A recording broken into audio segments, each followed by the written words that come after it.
Hey everybody, it's Lon.TV, and we're taking another look at the Wyze cam I reviewed a few weeks ago.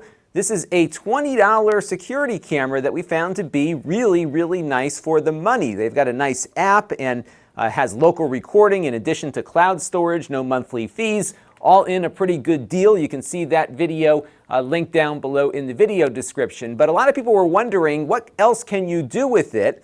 Because the camera is tied into their services by default, and there's actually a way that you can put on some custom firmware and have it work with other devices like a Synology surveillance system, for example, or many other surveillance systems that use the standard RTSP protocol. And that means that you could make these things little $20 floater cameras that will connect to your Wi-Fi and then interface directly with your existing security camera system. And that can be very useful, especially given how low cost these things are. So we're going to explore this custom firmware in this video. We're going to install the OpenIP.CAM camera firmware that works with this camera. The Xiaomi version of this camera is also compatible with it. And what we're going to do is just step-by-step install the firmware, get it configured, and then have it point at the Synology surveillance station here so we can see how it might work in your particular environment. This is a very flexible thing, and it gives you control over what gets transmitted out over the internet versus just connecting up with Wyze's single cloud system there. So you'll have some choice here, but it's one or the other. So you can't do the custom firmware and the Wyze firmware at the same time. It is one or the other, but we're going to get this installed here in just a second. Now, I do want to let you know, in the interest of full disclosure, that I paid for this with my own funds. In fact, I had to buy another one because I sold the old one after the review. It's about 20 bucks, so pretty cheap to get replacements here. And this Synology NAS device here was provided free of charge from Synology. We had used this in a sponsored video series we did on Surveillance Station last year, so I'll link to that also so you can see how Surveillance Station works. And of course, Synology is an occasional sponsor here on the channel, but they are not sponsoring this video, and nobody is paying for what you're about to see, and all the opinions you're about to hear are my own. So let's get into it now and see how all of this stuff works. Now, there are a couple of prerequisites for this project. The first, of course, is the Wyze cam. The firmware at the time I'm recording this video works with the version 1 or version 2 of the Wyze cam camera. Apparently, they are working right now on getting the pan and tilt one that we reviewed a couple of weeks ago to work as well. But at the time I'm recording this, it's only working with the cube cameras here. You also need a micro SD card for getting the firmware loaded on. And of course, you'll need a card reader to be able to copy the firmware to the card. So we're going to be using all of those things in the review.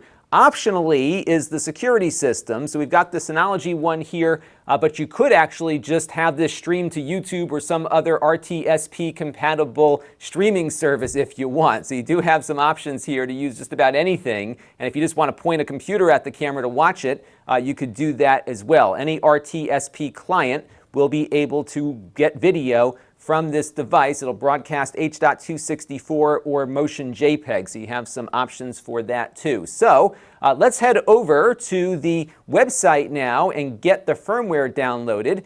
This is going to be found on OpenIP.CAM, which is the website. So we're going to click on Install, and this is going to take us over to this GitHub project here. It's like 3 clicks to get there, so we'll go over to the project. And what we're going to do is just download the firmware zip file just by clicking on clone or download, and we're going to click on download zip. And what this is going to do is copy the OpenIP.CAM firmware onto our computer. And this will feel a little, a little hackish here. It's not the most elegant way to get things working here, but it is certainly not difficult. So now I've got this zip file here. I'm on a Mac, but the process will be the same on Windows. And we're just going to go ahead here and extract the thing that we just downloaded. And inside you'll see a bunch of folders here. And what we're going to do is just navigate over to the firmware mod folder. This folder here is the original firmware, so you can roll back to a prior version if you need to, and we'll cover that at the end of the video. But we're going to go into firmware mod here. This is the file set that we're going to copy to our camera. I have a V2 camera, so I'm going to navigate to the V2 directory. But what we're going to do to get everything set up is the same no matter which camera you're using here, but you do need to select the version of the camera that you have. So we're going to go to V2. Now, in order to get the camera to connect to Wi-Fi, you have to edit and rename a text file. This is not the most elegant way to configure something, but it's not that hard to do. You can use Notepad on Windows or TextEdit on the Mac to do that. And let me again just show you where we went in here. So we went to the V2 folder because that is the camera we have. And inside the V2 or V1 folder, depending on the camera you have, you will find a folder called config. And in there at the bottom is this file called wpa-supplicant.conf.dist. And what you have to do first, this is what tripped me up the first time, is get rid of the .dist and just rename it to wpa-supplicant.conf. And when you do that, what will happen is the camera will look at that file and then get connected to your Wi-Fi after we edit it. So what I have to do now is load up my text editor. So I'm just going to right-click and go to Open with Text Edit. And what you can see here is the configuration. And don't get scared by all this stuff because this really is not hard. So what you're going to do is just edit this SSID to be the name of your Wi-Fi at your house. So for example, I have if I have a Wi-Fi that is my name, I can just type in LONSEIDMAN. It has to be exactly as your network has it configured. So make sure the spaces and the capitalization are all identical. Also important is that the camera does not connect to 5 gigahertz networks, I don't believe. So you'll want to make sure you're connecting to a 2.4 gigahertz network. Many modern routers put both frequencies on the same SSID, so the camera should find it just fine. But if you do have a separate 5 gigahertz network, make sure you're connecting to the 2.4 gigahertz network that you have available to you.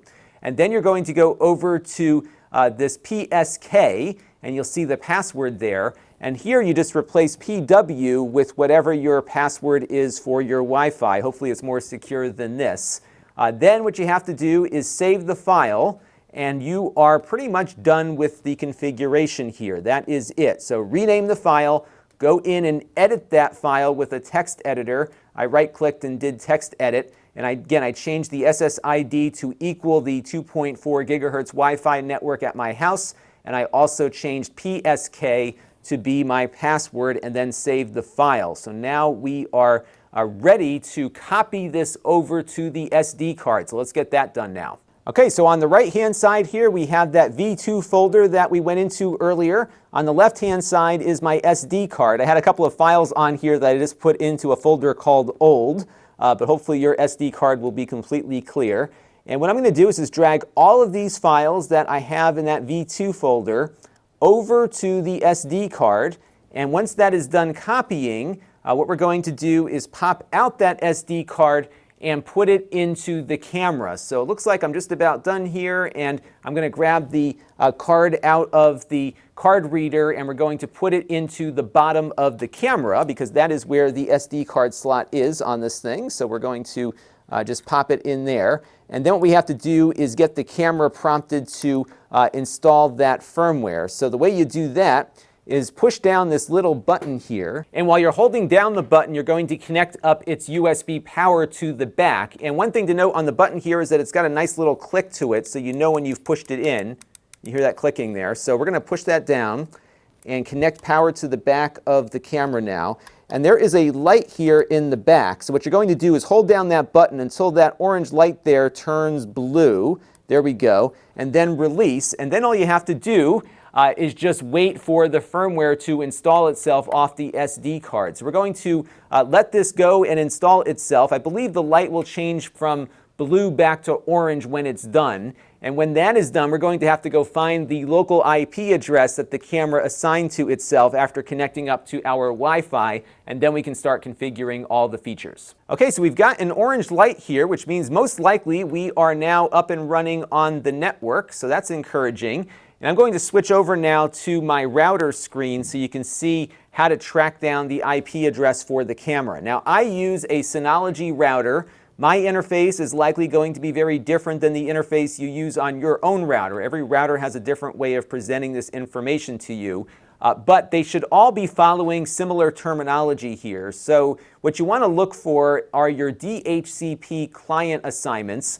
Many newer routers now are getting all the devices that are connected to it up front and center in their interfaces, so you should be able to find the IP address relatively easily.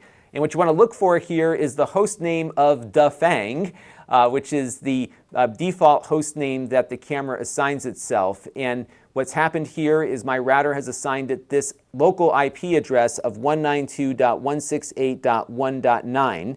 Your number will be different based on how your router is configured, so you want to look for what number was assigned inside that DHCP client option on your router. And again, every router is different. What I have not been able to figure out is how to assign a static IP address. I think you could probably use a terminal and go in and configure through its little Linux interface to do that, but for me what was easier here was just to add an address reservation to the MAC address, and every router has this option as well. So on mine it's a simple mouse click here. On many other routers it might be having to type out this MAC address and assigning it a static IP. But when I click this on my router, what's going to happen now is every time this camera goes on the network, it is going to get this same address. And this is important because the Synology surveillance station needs a fixed IP address to find the camera to get its video when it boots up. So we want to keep that as a static address. So that's one thing you're probably going to have to look up in your router manual to do. But once you do that, every time the camera comes online, you will be in good shape. So the next step is to log into the camera's little interface here. So we're just going to type on my web browser the address that was assigned, 192.168.1.9. And we're going to now get a password notification here. By default, and I'll show you how to change this in a minute, the username is Dafang, just like the host name, and the password is ISMART12. We'll put that up on screen, but also give you a step-by-step down below in the video description so you can see that spelled out as well. And I'm going to click on Sign In now, and right here we've got the camera now up and running. Not my best angle here. But you can see now we're getting a feed from the camera and all seems to be working pretty well. Now what I want to do before we go into all the settings and all that kind of stuff is show you how to change the password, because this is the default and everybody who knows where your camera is right now can get into it with that password that's published all over the web. So let's take a look now and see how you can change the password. So you're going to need to power down your camera, take the SD card out and put it into your card reader. And you're going to go back to that config folder and you're going to look for a file called htpasswd.conf, and we're going to go ahead and edit that with our text editor again, just like we did the Wi-Fi thing. And you can see there is the password, so you can change that to something else, save the file and reboot the camera, and that should get you a custom password for that section. Likewise, you can also change the host name of the camera too. So if you have multiple cameras that you're going to be installing this firmware on, you can give them all a unique name so you can find them in your router, for example. So that out of the way now, let's go in and see how we can configure the camera and get it to work with different surveillance products. So we're going to jump back now to the camera's home page, and there are a ton of things that we can do to configure this camera here through its settings and services options, but I found the easiest way to get everything up and running for a third-party surveillance system is to go over here to camera controls and make sure that the RTSP H.264 server is running, which it is. And if your system requires motion JPEG versus H.264, you can switch on this option here to get that motion JPEG server running. But you'll want to go into the services section if you do need to get that up operating and make sure that auto run next to motion JPEG is set on. So if I did this and rebooted the camera, that would get the motion JPEG protocol working every time it boots. But for the Synology system, it does work with H.264. So we're basically going to leave pretty much everything at the default here. So right now the camera is accessible and on the network. And the next step now is to get the Synology device to go and pick it up. So let's get to that part now. So here we are on the Synology surveillance station setup page, and we're going to click here to add the camera to the mix. I'm going to go to complete setup because we have to do this manually. Now the setup screen here obviously is tailored to Synology, but if you have another system, the terminology we're working with here should be the same across the board. So just plug in the right variables in the right fields and you should be in good shape provided your system is compatible. Now the first thing I'm going to do here is select the brand and use user define because this is a user defined operation here. I'm going to type in that IP address we got a little earlier from our router. This is the same IP address we've been using to connect to the web-based control panel. The port is 8554. Again, this will all be down below in the video description. We're going to leave video format as H.264. And this is where I got tripped up earlier because I had enabled audio, but apparently audio will crash the whole thing, so at least the camera. So we have to disable audio here. And the next thing is we have to put in a path, which is /unicast, and that is it. So I'm going to click on test connection now, and hopefully my camera will show up on screen here for us so you can see that the test connection worked appropriately. I did not get a preview here. Hopefully this will start showing us the camera when we get everything connected up.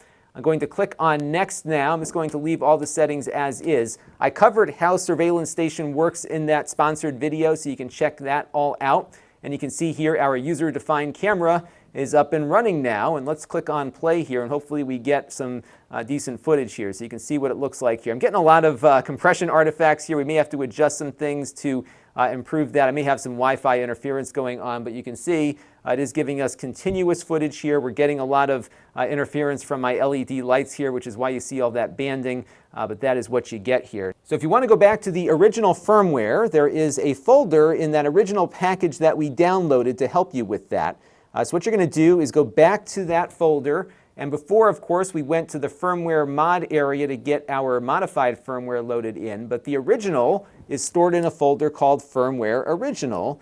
And all you have to do is find the version of the camera that you have. So again, we've got the WyzeCam V2, and we're going to see a firmware in here for that. And you have to rename the file. It's this wacky thing. Again, this will be in the video description down below. So we're going to rename this to firmware_660R_F.bin. And it looks like they want everything in uppercase letters here. And what you're going to do with this is copy it to your SD card. And what I would suggest doing is deleting everything on the SD card and copying that file over. And then after you do that, you repeat the process we did when we first set up the camera, which is get that SD card installed with that firmware file on there, hold down the reset button and plug it into power. And that should get the original Wyze firmware back onto the device. And I'm sure whatever updates they want to push down will get pushed down when you set up the camera again. The camera will have to be set up from scratch with Wyze, but you can get it back to factory settings if you want to go back to using their system. So this does seem to work. For 20 bucks, you can get added camera hardware on your network and get a fairly passable image that you can use with your existing security surveillance system. So again, it worked with Synology here, but I think just about any RTMP compatible security recording system is going to work with these cameras, and I think there are quite a few of them out there. I did try to connect up a few other RTMP clients like VLC. All of those things were able to connect to the camera and get a continuous video feed from it. So overall, I think this is definitely worth trying, and I would suggest maybe getting one camera to start. Make sure it works first, and then you can go on from there. Again, it's a really useful little camera that can extend some functionality for very little money, and we always like finding good deals here on the channel. So that's going to do it for this one. Let me know what you thought down in the comments below. We might look at maybe doing some more advanced features if there's something specific you want to see. And if you are using this setup, I'd love to hear some of the ideas that you have for extending out some of the functionality here that is in that pretty extensive settings screen on the web-based control panel. Until next time, this is Lon.TV. Thanks for watching. This channel is brought to you by the Lon.TV supporters, including gold level supporters Chris Allegretta, Tom Albrecht, Bill Reiner, and Kalyan Kumar. If you want to help the channel, you can by contributing as little as $1 a month.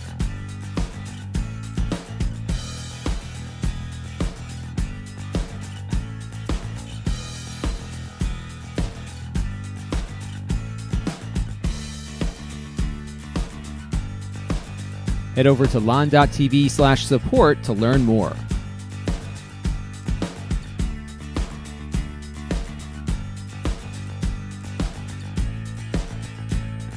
And don't forget to subscribe. Visit Lon.TV/S.